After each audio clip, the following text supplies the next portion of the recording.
As February has now come to an end, I want to talk about some of the major album releases that I listened to this month and give my thoughts on all of them. I have 3 albums ready to talk about, and this month had some of the best albums and worst I've listened to in a long time, so I'm excited to talk about them. Drop your favorite albums from this month down in the comments, and let's get into album number 1. I Lay Down My Life For You, Director's Cut by JPEGMAFIA. Alright, listen, I know the OG one dropped back in 2024, but I finally have the chance to talk about this album, so that's what I'm gonna do, as this was one of my favorite albums in a long fucking time, and is right now my favorite album of 2025. The way JPEGMAFIA finds a way to make the most insane beats known to humankind work in songs is astonishing to me, like in Cold Status, where he makes the most ear cancer beat ever go so fucking hard.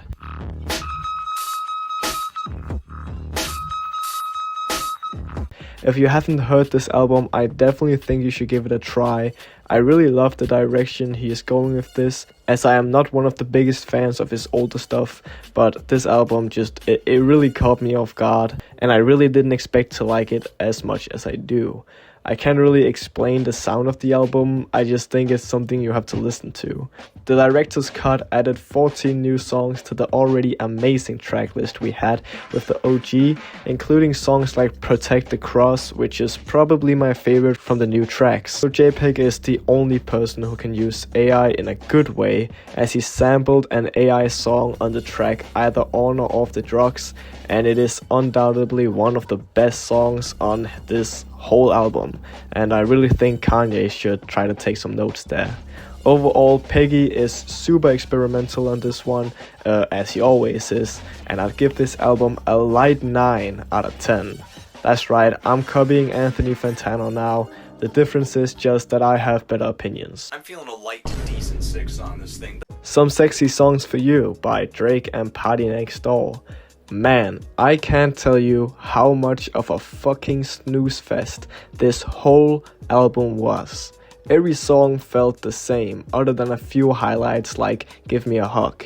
I really expected more from Drake, as I felt like he had to make a pretty big comeback after what happened to him last year, but no, he just made the most slop album of all fucking time. The funniest thing about this is when it didn't do as many numbers as all the Drake fans wanted, they all were like, well, it's not all about the numbers. When Drake's numbers is like all they mentioned all the time, doing things like the beef with Kendrick. So now that the numbers are dropping, they suddenly don't matter anyway.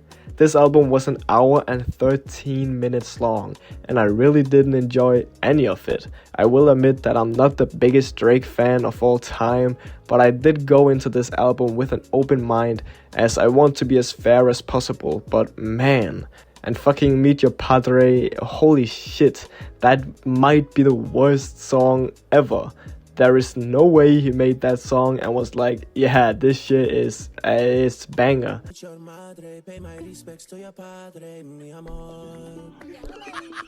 Bro, how is he a real human being? I'd give this album like a light 3, man. It was just not good. But you know who had a better album than Drake? Yuno Miles. This is not even a joke. Yuno Miles genuinely had a better album than Drake, with his album YNX. Not GNX, YNX. I think the backstory to this album was that Yuno was tired that he wasn't making any money from this music shit, and nobody was taking him seriously. Like, he has unironically become pretty big, but he makes basically nothing. He was even on Bomb by Kanye West, and Kanye allegedly didn't pay him from that. So Yuno wanted to make music and actually start taking it seriously, you know, kinda. And this is what he dropped, and it's honestly pretty good, I'm not gonna lie. He still of course has his funny lines, but he's like actually rapping on this album. Never in my life would I think I'd talk about a Yuno Miles album on this channel that I genuinely enjoyed listening to, but it was kind of a vibe. I mean, it still wasn't amazing, and he still has his Yuno voice, but if he keeps going like this and keeps on rapping over these pretty fire beats, I could see him make some good albums in the future. Anyways, that's all I have for today. Subscribe if you want more music content like this. Drop your opinions on these albums down below. And thank you so much for watching the video all the way to the end. Bye.